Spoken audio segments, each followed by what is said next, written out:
concernant le président nouvellement élu des États-Unis, M. Trump, là, il n'y a rien de nouveau. Pendant sa campagne électorale, il a évoqué la nécessité de renforcer la composante nucléaire des États-Unis, du renforcement des forces armées. Ici, il n'y a rien d'inhabituel. À vrai dire, j'ai été un peu étonné par l'énoncé des autres personnalités officielles de l'administration en vigueur actuelle qui ont commencé à dire que les États-Unis possèdent les forces armées les plus puissantes au monde. Personne ne l'a contesté. Moi, si vous m'avez écouté attentivement ce que je viens de dire, j'ai parlé du renforcement de la triade nucléaire et pour conclure, j'ai dit que la Fédération de Russie aujourd'hui est plus forte que n'importe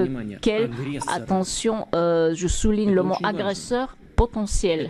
C'est très important, ce n'est pas par hasard que je l'ai évoqué. Qu'est-ce qui est un agresseur? C'est celui qui peut attaquer potentiellement la Fédération de Russie. Nous sommes plus forts que n'importe quel agresseur potentiel. Pourquoi est-ce que je le dis? En vertu de la modernisation des forces armées, en vertu de notre histoire et de notre géographie, et en vertu aussi de l'état interne actuel de la société russe. Il y a tout un ensemble, tout un complexe de raisons, et la modernisation des forces armées ne joue pas le dernier rôle. C'est pas la composante classique et conventionnelle, et aussi la triade nucléaire, et ce n'est pas un secret pour personne. En effet, nous avons passé un travail très important visant à moderniser le potentiel de missiles et nucléaires de notre forces armées. Cela concerne les troupes, les armées de missiles à vocation stratégique, les troupes au sol. Cela concerne la composante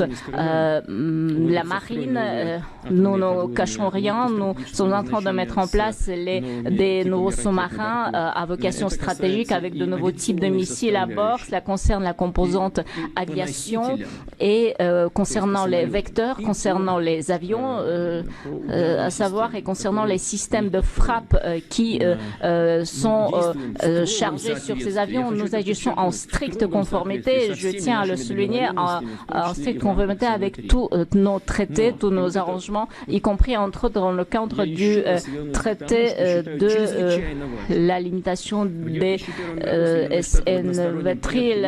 En 2001, les États-Unis ont quitté unilatéralement le traité sur la défense antimissile, et c'était le traité qui était la pierre angulaire de tout le système de la sécurité internationale. Et nous, j'ai dit que nous devrions réagir de telle autre manière, nous devrions perfectionner nos systèmes de frappe pour dépasser nos systèmes de la défense antimissile.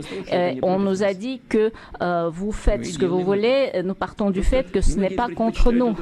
Tout simplement, nombreux considèrent ne pas y faire attention, mais ce qui se passe ce dont nous avons convenu par tacite arrangement, sans aucun document signé. Rien de nouveau ne s'y passe.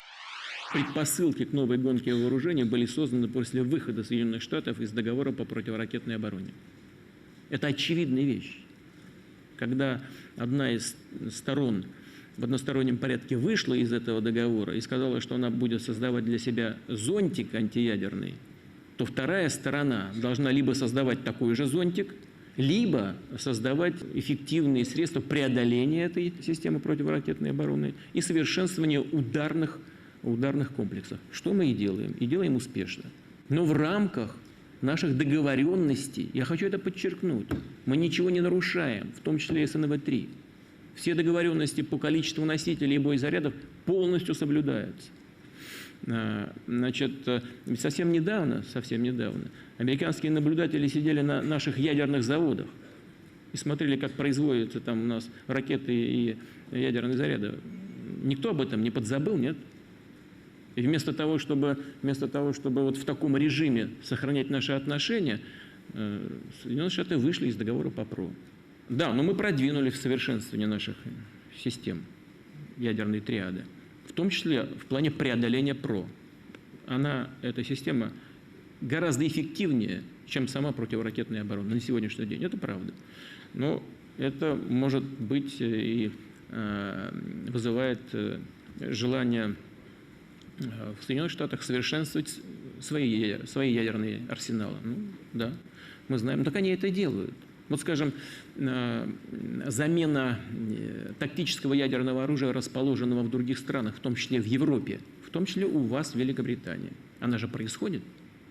Это же делают. Я надеюсь, что слушатели и зрители ваших программ и пользователи интернета знают об этом.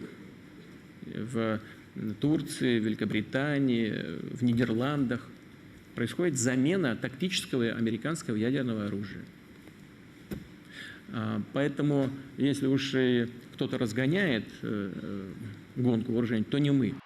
Mais pourquoi les personnalités officielles de l'administration en vigueur, en cours, ont commencé à dire qu'ils étaient les plus puissants, les plus forts? Oui, en effet, quant aux missiles et des sous-marins et de porte-avions, ils en ont beaucoup plus. Nous disons que tout simplement ne sont plus forts que n'importe quel agresseur. Nous disons que tout simplement ne sont plus forts que n'importe quel agresseur. La Fédération de Russie aujourd'hui est plus forte que n'importe quel, attention, je souligne le mot agresseur potentiel.